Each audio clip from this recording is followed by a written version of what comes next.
أعوذ بالله من الشيطان الرجيم بسم الله الرحمن الرحيم وصلى الله على محمد وعلى آله الطيبين الطاهرين ولعنة الله على أعدائهم أجمعين আমার প্রিয় দর্শক ও শ্রোতাবৃন্দ, আসসালামু আলাইকুম ওয়া রাহমাতুল্লাহি ওয়া বারাকাতুহু। আপনাদের সকলকে আন্তরিক সালাম ও শুভেচ্ছা জানিয়ে আজকের অনুষ্ঠান ইসলাম ইন বাংলায় আপনাদেরকে স্বাগতম জানাই। আশা করি আপনারা যে যেখানে আছেন ভালো আছেন, কুশল ও মঙ্গলে আছেন, সুখে থাকুন, শান্তিতে থাকুন, সমস্ত প্রকারের দুঃখ কষ্ট থেকে মুক্তিতে থাকুন। আল্লাহ রব্বুল আলমিনের কাছে এই কামনা করি। যারা অসুস্থ, আল্লাহ তাদেরকে সুস্থতা দান করুন। যারা ঋণে ভুগছে, আল্লাহ তাদেরকে ঋণ মুক্তি করুন। ওইরূপ যাদের জীবনে কোনো প্রকারের অভাব বা অশান্তি আছে, আল্লাহ রব্বুল আলমিন তাদের সকলের জীবনে সুখ শান্তি দান করুন ও সকলের মনোকামনা আশাকে পূরণ করুন। আমাদের সকলকে সৎ পথে চলার, অসৎ পথ থেকে দূরে থাকার এবং এক অপরকে সৎ উপদেশ দেওয়ার তৌফিক দান করুন। আমরা যেন সত্য বা হক জিনিসকে জেনে শুনে মেনে তার উপরে আমাল করে সেটা অন্যদের সামনে তুলে ধরতে পারি বা সকলের কাছে পৌঁছে দিতে পারি। আল্লাহ রাব্বুল আলামিন আমাদেরকে সেই মনোবল ও নেক তৌফিক দান করুন। আমিন ইয়া রাব্বাল আলামিন। এই দোয়ার সঙ্গে আজকের পর্ব শুরু করতে চলেছি। বিনা কোনো ভূমিকায় সরাসরি আপনাদের পাঠানো পেন্ডিং প্রশ্নের উত্তর দিতে যাই। তাই আসুন দেখি কোথা থেকে কে কী প্রশ্ন করছেন বা কে কী জানতে চাচ্ছেন। আসসালামু আলাইকুম মাওলানা সাহেব, আমি দক্ষিণ 24 পরগনা থেকে টুম্পা বিবি বলছি। আমি আগের মতো আর বেশি ফোন করতে পারি না, কারণ ফোন আমার কাছে থাকে না, আমার ছেলের কাছে থাকে, সেইভাবে নিতে পারি না, ফোন করতেও পারি না। আপনার প্রত্যেকটা প্রোগ্রামই দেখি, সমস্ত কিছু আপনি যেভাবে আমাদের বলেন সেভাবে শুনি, তার উপরে আমাল করার চেষ্টাও করি। মাওলানা সাহেব, আমি একটি রিকোয়েস্ট অনুরোধ করছি আপনার কাছে। আমার ভাই শাহরুখ শেখ, আমার বাবার নাম বাবুলাল শেখ। আমার ভাই বিয়ে শাদি করার পর থেকে আমার বাবা মার সঙ্গে ভালো ব্যবহার করে না, আর আমার বাবা মা শুধু বলে ওকে ও শ্বশুর বাড়ির লোকেরা ওষুধ করেছে, এই রোজার কাছে যাব, এই সেই। আমি বলি মাওলানা সাবির রাজাকে ও সাইদ নামা দেখে একটু বলতে বলবো। উনি তো বারণ করেছে যে আমি সাইদ নামা দেখি না, তবু আমি একটু অনুরোধ করছি মাওলানা সাহেব একটু সাইদ নামা দেখে একটু বলবেন আমার ভাইয়ের ওপরে জাদু টোন করেছে কি, কেন আপনার কথার উপরে আমাদের বিশ্বাস। আর আপনার জন্য আল্লাহ পাকের কাছে সবসময় দোয়া করি, আল্লাহ আপনাকে হাজার হাজার বছর বাঁচিয়ে রাখুক। আপনার মতো মানুষ আমাদের সমাজে প্রয়োজন। আপনার জন্য আমরা সত্য হক পথ রাস্তা দেখতে পেয়েছি। আপনাকে আল্লাহ যেন হাজার জীবন দান করে। সবসময় আপনার জন্য দোয়া করি, আপনার সংসারের বালা মুসিবতের জন্য দোয়া করি। আসসালামু আলাইকুম। ওয়ালাইকুম আসসালাম রহমতুল্লাহি ওয়া বারাকাতুহু। আমার প্রিয় বোন, যেমন এর আগেও আমি বলেছি যে আমি সাইট নামা দেখি না, ফাল খুলি না, যদিও আমি সেগুলো জানি, কিন্তু এগুলো না করার পিছনে কিছু কারণ আছে। যদি কেউ কিছু করে থাকে তো তার উপায় আমি বহুবার বলেছি। নজরেবাদ, জাদু টোনা টোটকা, বশীকরণ, যা কিছু যদি কেউ করে থাকে বা কারোর উপরে কেউ করে, তো তার উপায় রূপে আমি যেগুলো বলেছি, যেমন আয়াতুল কুরসি, মৌজাতাইন মানে সূরায়ে ফালাক এবং সূরায়ে নাস, এগুলো পড়ে বা লিখে ওইরূপ এই যে দোয়াগুলো নবীর আহলে বাইত আমাদেরকে তালিম দিয়েছেন। আল্লাহুম্মা রাব্বা মাতারিন হাবিসিন ওয়াহাজারিন ইয়াবিসিন ওয়া লাইলিন দামিসিন ওয়া রাতাবিন ওয়া ইয়াবিসিন রুদ্দা আইনাল আইনি আলাইহি ফি কাবাদিহি ওয়া নাহরিহি ওয়া মালিহি ফারজিল বাসারা হাল তারা মিন ফুতুরিন সুম্মা রজিল বাসারা কাররাতাইন ইয়ানকালবু ইলাইকাল বাসারু খাসিয়ান ওয়া হুয়া হাসির। আরেকটি দোয়া যেটা নবী তালিম দিয়েছিলেন নজর কাটানোর জন্যে, কারো যদি কোনো নজর কারোর ওপরে লেগে থাকে, আল্লাহুম্মা যা সুলতানিল আযীম ওয়াল মান্নিল কাদিম ওয়াল ওয়াজহিল করিম দাল কালিমাতিত তাম্মাতে ওয়াদ দাওয়াতিল মুস্তাজাবাত আফে ফুলানান। এখানে যে পীড়িত, যার উপরে জাদু টোনা টোটকা করা হয়েছে, নজর লেগেছে, তার নাম নিতে হবে। মিন আনফুসিল জিন্নি ওয়া আয়ুনিল ইনসে। এইভাবে পড়ে তার উপরে দম করে দিলে বা তাবিজ করে তাকে পরিয়ে দিলে আসার কেটে যাবে। ওই মাওলা আলী আলাইহিস সালাম বলেছেন, কারোর উপরে যদি কেউ জাদু টোনা টোটকা কিছু করে থাকে, তো এই দোয়া আর আয়াত লিখে যদি তাকে পরিয়ে দেওয়া হয়, গলায় বা হাতে পরিয়ে দেওয়া হয়, তো সঙ্গে সঙ্গে জাদুর আসার কেটে যাবে। বিসমিল্লাহে ওয়া বিল্লাহে, বিসমিল্লাহে ওয়া মাশা আল্লাহ, বিসমিল্লাহে ওয়া লা হাওলা ওয়া লা কুওয়াতা ইল্লা বিল্লাহ। ক্বালা মূসা মা জাতুম বিহিস-সাহরা ইন্নাল্লাহা সায়ুবতিলুহু ইন্নাল্লাহা লা ইউসলিহু আমালাল মুফসিদিন ফাওয়াকাল হাক্কু ওয়া বাতালা মা কানু ইয়ামালুন ফাগুলিবু হুনালিকা ওয়ানকালাবু সাগিরিন। এই যে আয়াত পড়লাম, মাওলা আলী বলেছেন এই দোয়া আর আয়াত যদি লিখে কোনো পীড়িত ব্যক্তি, ভিকটিম ব্যক্তি, যার উপরে জাদু টোনা টোটকা কিছু করা হয়েছে, যদি দম করে দেওয়া হয়, পানিতে দম করে পান করে দেওয়া হয়, বা তার গলায় ঝুলিয়ে দেওয়া হয়, তার হাতে বেঁধে দেওয়া হয়, তো সঙ্গে সঙ্গে জাদু টোনার আসার কেটে যাবে। আর তারপরে যদি কেউ কিছু করতে চায়, তার কোনো আসার হবে না। আশা করি আপনার প্রশ্নের আপনি উত্তর পেয়েছেন। আগের অডিও নিই, দেখি কোথা থেকে কে কি বলতে চাচ্ছেন বা কে কি জানতে চাচ্ছেন। আসসালামু আলাইকুম মাওলানা সাহেব, আমি আবার একটি প্রশ্ন করছি। আপনি যেভাবে বলছেন ছেলে মেয়েদের বাবা মাকে আল্লাহর পবিত্র কোরআন, নবীর আদেশ, তেনার আহলে বায়াতের বাণী জানাবার শেখাবার জন্য, আমরা আগে জানতাম না, এখন জানছি ওই চ্যানেলের মাধ্যমে, আপনার মাধ্যমে। আমার দুটি ছেলে ছোট, ওদেরকে শেখাই, জানাই। আমার ঘরে সবসময় চ্যানেল উইন হয়, ওরা দেখে, ওর ওপরে সব কিছু মানে। আমার ঘরে বড় ছেলেটাও দেখে, কিন্তু এই সমাজে মানুষের সঙ্গে বাইরে ঘাটে ওরা তো ওঠা বসা করে। আমি বলি তবু শোনে, মানে না যে তা নয়। আমার বাড়িতে প্রত্যেক বছরে 3টে মজলিস হয়। মহরমের মজলিস হয়, 8ই মহরম, ইয়ামে ফাতেমিয়া মজলিস হয়। আর মুম্বাই থেকে ইমামে জামানা আলাইহিস সালামের যে সমস্ত লোকেরা আসে আমার বাড়িতে, মুস্তাফ ভাইয়ের মাধ্যমে এসে আমার বাড়িতে মজলিস করে। আমাদের বাড়িতে সবাই মানি, কিন্তু তবু বড় ছেলেটা আমার মানে আমার ওপরে একটু কথাটা যেন একটু অন্যরকমভাবে বলে। সমাজের সঙ্গে ওঠা বসা করে, তো তবু ভালো, তবু একটু অন্যরকম। আপনি একটু বুঝিয়ে বলবেন, যাতে ছেলেটা সঠিক রাস্তায় সঠিক পথে থাকে, বাবা মাকে যেন ঠিকভাবে সম্মান করে, যেমনভাবে আপনি বলেন। এই অডিও আমি ওকে শোনাবো। আসসালামু আলাইকুম। ওয়ালাইকুম আসসালাম রহমতুল্লাহি ওয়া বারাকাতুহু।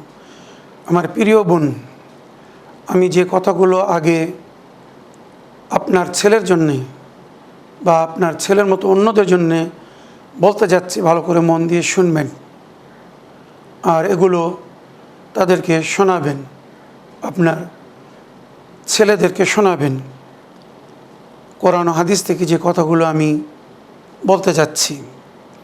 রাদাল্লাহু ফি রাদাকে ইয়া উম্মি, আল্লাহর মর্জি আপনার মর্জির ওপরে নির্ভর করে প্রিয় আম্মি যান। এর অর্থ কি জানেন? রওয়ায়াতের মধ্যে উল্লেখ হয়েছে, যদি কোনো সন্তানের মাতা পিতা, বিশেষ করে মায়ের সম্পর্কে বলা হয়েছে, যদি মা রাজি না হয় তো আল্লাহ তার থেকে রাজি হবে না। আকুল ওয়ালিদাইন লা ইয়াদখুলুল জান্নাহ ওয়ালাউ মাতা ফি বাইতুল্লাহ আল কাবা। রওয়ায়াত হয়েছে, হাদিস বলছে, যদি কোনো সন্তানকে তার মাতা পিতা আক করে দেয়, অনেক অনেক সময় মাতা পিতা হয়তো মুখে বলে না, কিন্তু তাদের অন্তর বলে একে আক করে দিলাম, ত্যায্য পুত্র করে দিলাম, কেননা কথা শোনে না, কথা মানে না, তো এদের জন্যে রওয়ায়াত বলছে, হাদিস বলছে, লা ইয়াদখুলুল জান্নাহ ওয়ালাউ মাতা ফি বাইতুল্লাহ, এরা জান্নাতে প্রবেশ করতে পারবে না যদিও তারা আল্লাহর ঘরে মারা যায়, পবিত্র কাবা ঘরেও যদি মারা যায় তো জান্নাতে যাবে না, যদি মাতা পিতা আঁত করে দেয়, মানে মাতা পিতা যদি নারাজ, রাজি না হয়, অসন্তুষ্ট হয়, তো এরা আল্লাহর নিকটে পাত্তা পাবে না। কোরআনে আল্লাহ রাব্বুল আলামিন বলেছেন, ওয়া কাযা রাব্বুকা আল্লা তা'বুদু ইল্লা ইয়্যাহু ওয়া বিল ওয়ালিদাইনি ইহসানা, এটা তোমার প্রতিপালকের চূড়ান্ত সিদ্ধান্ত, তার ছাড়া অন্য কারোর উপাসনা করো না। আর আল্লাহর উপাসনার পরে যদি কোনো নেকি করতে চাও তো নিজের মাতা পিতার সঙ্গে নেকি করো। ফালা তানহারহুমা ওয়ালা তাকুল লাহুমা উফফিন, মাতা পিতাকে বকো না, তাদের সঙ্গে উচ্চস্বরে কথা বলো না, তাদের কথায় রাগ করে বা দুঃখিত হয়ে উফ পর্যন্ত বলো না। অনেক সময় হয়তো সম্মানিত ছেলেরা মাতা পিতার সম্মানে কিছু বলতে পারে না, কিন্তু বারবার যখন মাতা পিতা তাদেরকে কিছু বলেন তো একসময় তারা বলে উফ, কত বলছেন, কত বলবো, কত সহ্য করব। এই যে উফ, কোরআন বলছে উফ বলো না, উফ বললে তুমি জাহান্নামে যাবে, নরকের পথ তোমার জন্য ক্লিয়ার হয়ে যাবে। মাতা পিতার কথা শুনে যদি তুমি শুধু উফ বলো, তো যেখানে মাতা পিতার কথায় উফ বলার অনুমতি নেই সেখানে যদি কেউ মাতা পিতাকে বিদ্রূপ কথা বলে, অশোভনীয় ভাষা ব্যবহার করে, যেটা আমাদের সমাজে আজকাল হচ্ছে, আমরা দেখছি, শুনছি, অনেকে এসে মাতা পিতারা নিজেদের কষ্ট বেদনা যখন বলে চোখ দিয়ে পানি ঝরে, অস্ত্রপাত হয়, আল্লাহ কেন এমন সন্তান দিয়েছে। এর চেয়ে তো যদি সন্তান না হতো আমার মনে হয় মাতা পিতা তাদের জীবনে এত দুঃখ বা কষ্ট পেত না। আর অনেক সময় এই ধরনের মাতা পিতারা হয়তো তারা মুখে বলতে পারে না, সন্তানের মায়া কি সমাজের চাপে, যে তোকে তেজ্য পুত্র করে দিলাম, সমাজের চাপে, আত্মীয় স্বজনদের ভয়ে, কিন্তু তারা যদি বাস্তবে অন্তর থেকে এটা একবার আল্লাহর দরবারে নালিশ করে দেয়, ওই সন্তান কখনো জান্নাতে যেতে পারবে না। এবারে ভেবে দেখুন মাতা পিতার কিভাবে সম্মান করতে হবে, সেবা করতে হবে। হাদিসের মধ্যে উল্লেখ হয়েছে, আকরিমুল ওয়ালিদাইন ওয়ালাউ কানা কাফেরা। নবীর যুগে যে সমস্ত ছেলেরা ঈমান আনতো, হয়তো তাদের মাতা পিতারা ঈমান আনতো না, তো নবী বলতেন আকরিমুল ওয়ালিদাইন ওয়ালাউ কানা কাফেরা, নিজের মাতা পিতার সম্মান করো, তাদের সেবা করো, খেদমত করো, তাদের সঙ্গে নেকি করো, যদিও তারা কুফরের অন্তর্ভুক্ত হয়। তো যেখানে কাফের মা বাপের সম্মান করার, খেদমত করার হুকুম দেওয়া হচ্ছে, সেখানে যদি কোনো ছেলে তার মুসলিম মমিন মাতা পিতার সেবা না করে, খেদমত না করে, তাদের সঙ্গে যদি দুর্ব্যবহার করে, অন্যায় করে, অবিচার করে, অশোভনীয় ভাষা ব্যবহার করে, তাদের অবস্থা কি হবে, তাদের পরিণাম কি হবে বলার প্রয়োজন নেই।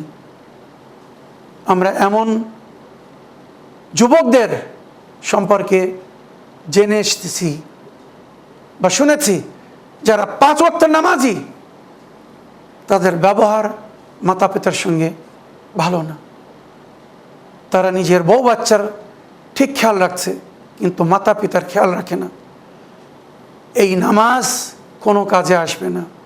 রোজা, যাকাত, হজ, দান, খয়রাত যা কিছু করছে, যদি মাতা পিতা রাজি না হয়, মাতা পিতা যদি তাদের থেকে নারাজ হয়, তারা নেকি করেও স্বর্গে যেতে পারবে না, মনে রাখবেন। এবারে মাতা পিতাদের জন্য বলছি, যেটা নবী বলে গেছেন, তোরাব্বু আওলাদাকুম আলাস সালাস, নিজের সন্তানদেরকে তারবিয়াত দাও, সঠিক শিক্ষা দাও 3টি জিনিসের উপরে, মনে রাখবেন। পরস্পর নবী বলেছেন 3টি জিনিসের উপরে নিজের সন্তানদেরকে শিক্ষা দাও, তারবিয়াত দাও। বাল্যকাল থেকে তাদেরকে প্র্যাকটিস করাও, তাদেরকে বলো কি, আলা সালাত লিআন্না সালাত তানহা আনিল ফাহশাই ওয়াল মুনকার, নামাজের শিক্ষা দাও, তরবিয়ত দাও। কেন? লিআন্না সালাত তানহা আনিল ফাহশাই ওয়াল মুনকার, নামাজ সমস্ত প্রকারের জঘন্যতা থেকে, অশোভনীয় কাজ থেকে, বিদ্রুপ কাজকর্ম বা কথাবার্তা থেকে বা আল্লাহ বিরোধী কাজ করা থেকে বিরত রাখে। যারা হকিকি নামাজি তারা কখনো অন্যায়, অবিচার বা পাপ করে না, তারা মাতা পিতার সম্মান করে চলে। যেমন আল্লাহর উপাসনা করে, ইবাদত করে, আল্লাহর উপাসনার ইবাদতের পরে আল্লাহ যে হুকুম দিয়েছে মাতা পিতার সঙ্গে নেকি করার, তারা সেটা করে। দ্বিতীয়, আল্লাহ তিলাওয়াতুল কোরআন, কোরআনের তেলাওয়াত করার তাদেরকে শিক্ষা দাও, তারবিয়ত দাও। কেন? কাই তা'লাম আওয়ামিরুল্লাহ ওয়া নওয়াহিহি, যাতে তারা আল্লাহর হুকুম, আল্লাহ কি করতে বলেছেন সেটা আর কোথা থেকে নিষেধ করেছেন, কোন কাজ করতে মানা করেছেন সেটা জানতে পারে। আহকামিল্লাহ মানে আল্লাহর হুকুম, আল্লাহর আদেশ যেন, যেটা কোরআনের মধ্যে তাদেরকে দেওয়া হয়েছে, কি করতে হবে আর কি না করতে হবে, সেটা তারা যেন জেনে শুনে মেনে তার উপরে আমাল করে। তো কোরআনের তেলাওয়াত বা কোরআন পড়ে বুঝে তার উপরে আমাল করা শেখান, তরবিয়ত দিন, এতেই মঙ্গল। যদি আপনাদের বাচ্চারা আপনাদের থাকে বা আপনারা নিজেদের বাচ্চাদেরকে আপন করে রাখতে চান, তো নবীর এই কথার উপরে আমাল করুন।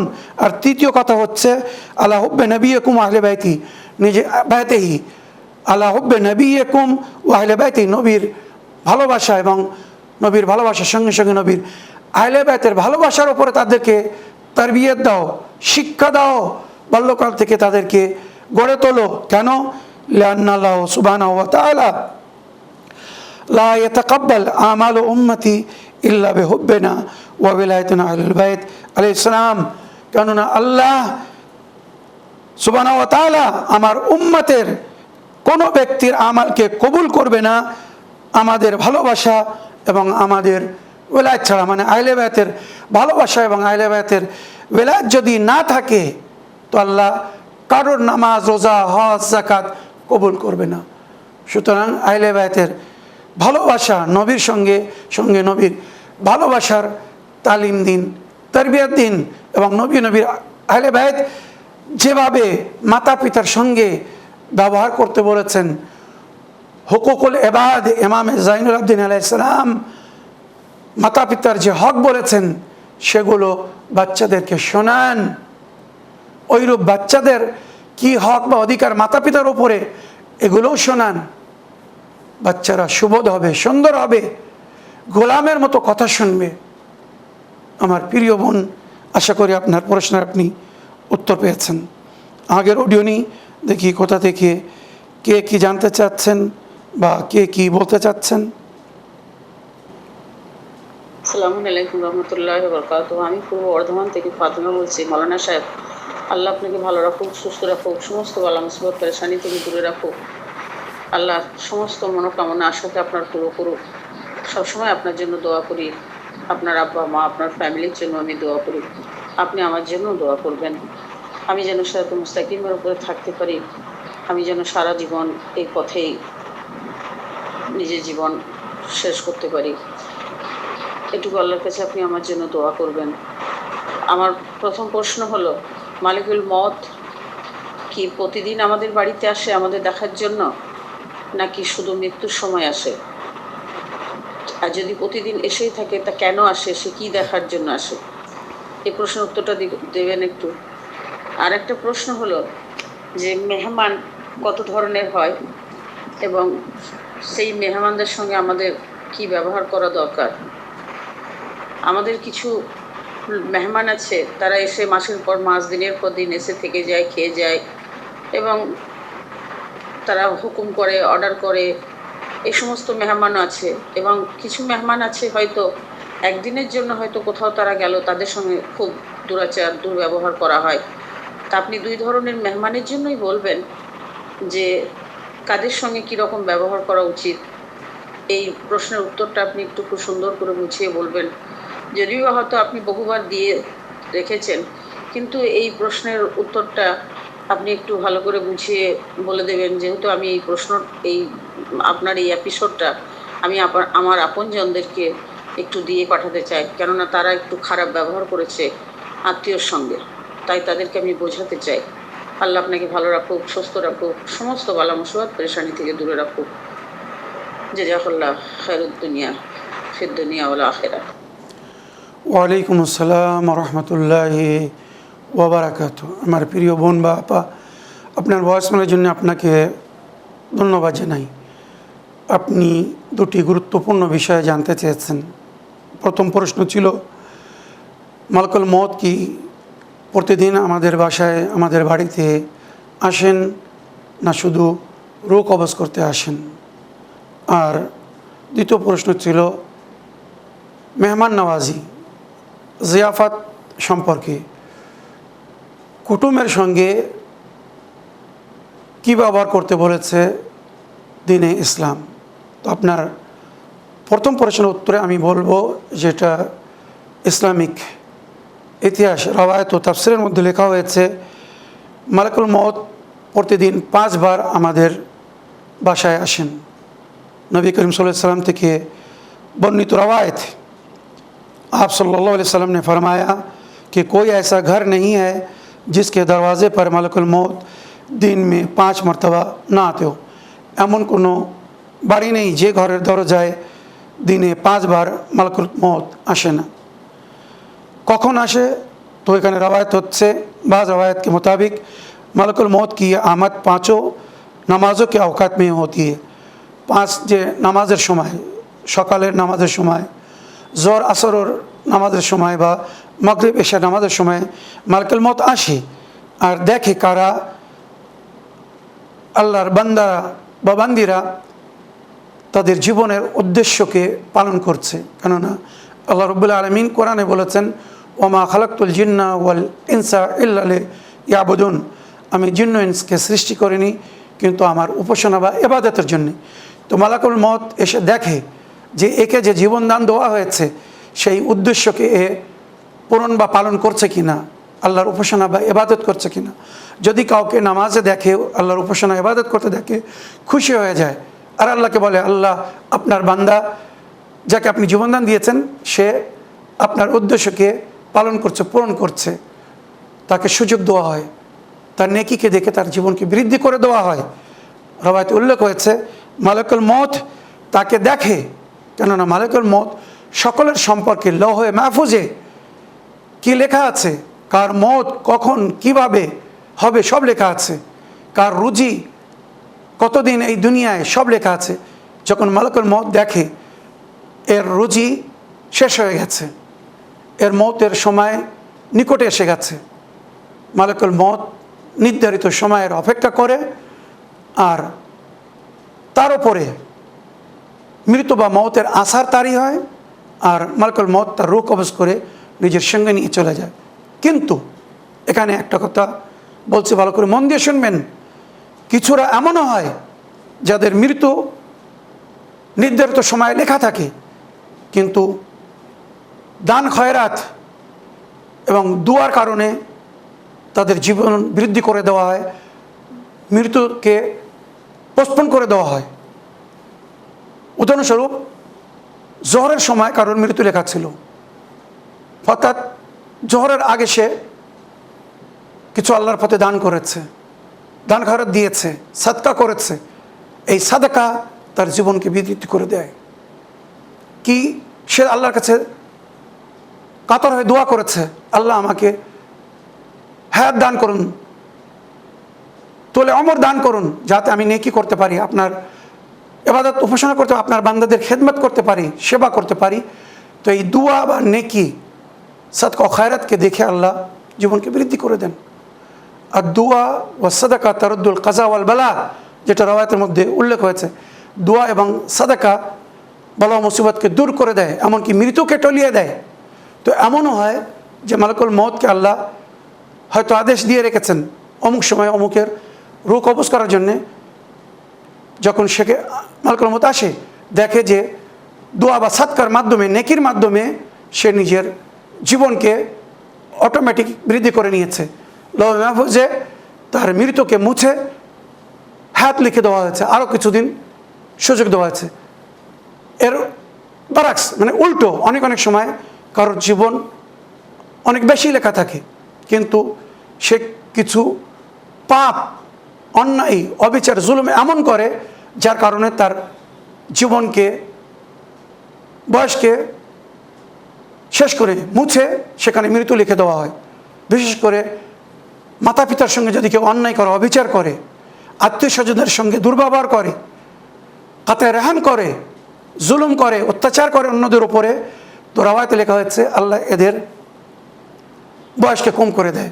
বা কাউকে নেকির সুযোগ দেওয়া হয়েছে, আল্লাহ অনেক ধন দৌলত দিয়েছেন, কিন্তু সে আল্লাহর পথে খরচ করছে না, প্রয়োজনীয় ব্যক্তিদেরকে দিচ্ছে না, মানুষ দুঃখ কষ্টে জীবনযাপন করছে তার চোখের সামনে, তার আপনরা, আত্মীয় স্বজনরা তার কাছে হয়তো চাচ্ছে কিন্তু দিচ্ছে না, তো আল্লাহ এর জীবনকে বৃদ্ধি করার জায়গায় কম করে দেয়। বা যারা জুলুম করে, অত্যাচার করে, তো মজলুমের তাদের পক্ষে আল্লাহ দরবারে পৌঁছে যায়, তাদের বয়সকে, জীবনকে কম করে দেয়। আর সময়ের আগে আল্লাহ মালাকুল মউতকে হুকুম দিয়ে দেন তাদের রূহ কবজ করার জন্য।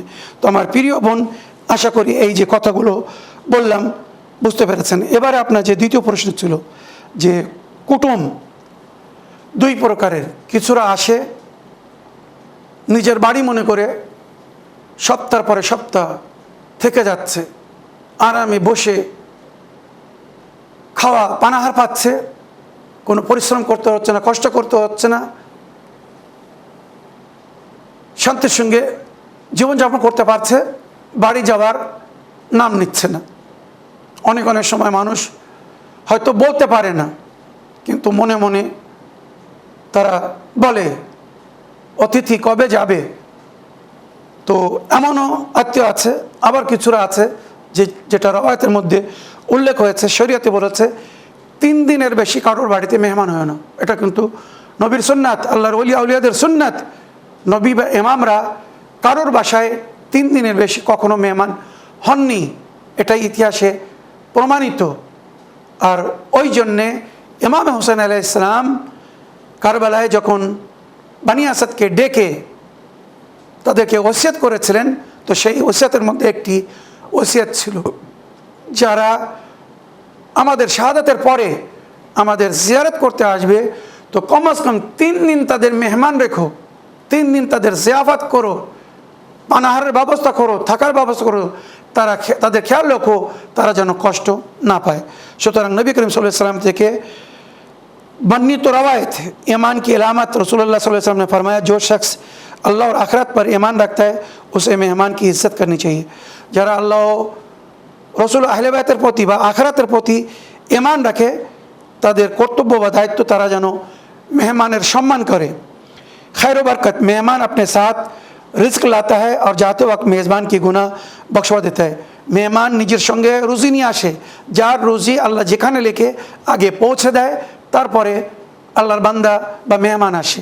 তো মেহমান আপনার রোজি সাথ লাতা হয়, আর যাওয়ার সময় ওই বাড়ির লোকের গুনাহের বকশিসের কারণ হয়ে যায়।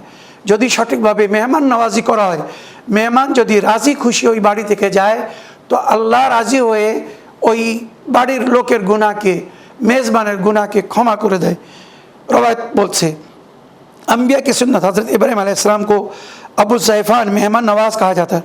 जनाब इब्राहिम नबी सारा जीवन बिना मेहमाने कोनो दिन भात खानনি, পানাহার করেননি।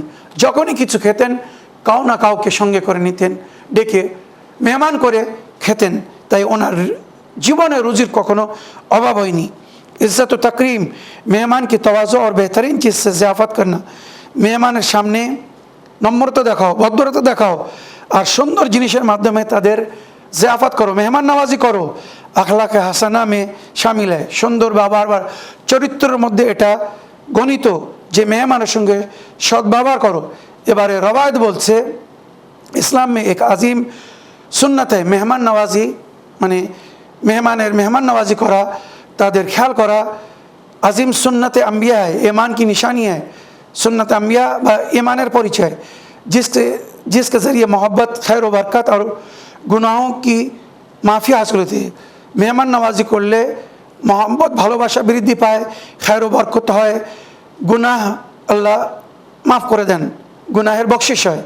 हदीस के मुताबिक मेज़बान के लिए मेहमान की खिदमत 3 दिन तक मुस्ताहब है। रवायतेर मध्य उल्लेख হয়েছে मेज़बानेर जन्य मेहमानेर सेवा करा, खिदमत करा 3 दिन पर्यन्त मुस्ताहब, और ये अमल अल्लाह की रहमत का बाइस और रिस्क में इजाफे का ज़रिया बनता है। और एटा आल्लाहर रहमतेर कारण एवं रुजिते बृद्धिर একটি বিশেষ কারণ বা উপায় বলা হয়েছে। এই হচ্ছে মেহমানের সম্মান। এখানে 3 দিনের বেশি কোথাও মেহমান হয়ে মেজবানকে কষ্ট দিবেন না, সম্মানের সঙ্গে বিদায় নেবেন, যেন মেজবান প্রকাশ্যভাবে বা ইশারায় আপনাকে যাওয়ার জন্যে না বলে, তার আগে সুসম্মানের সঙ্গে বিদায় নেবেন। এটাই হচ্ছে মানবিক, সামাজিক এবং ইসলামিক রুল অ্যান্ড সিস্টেম।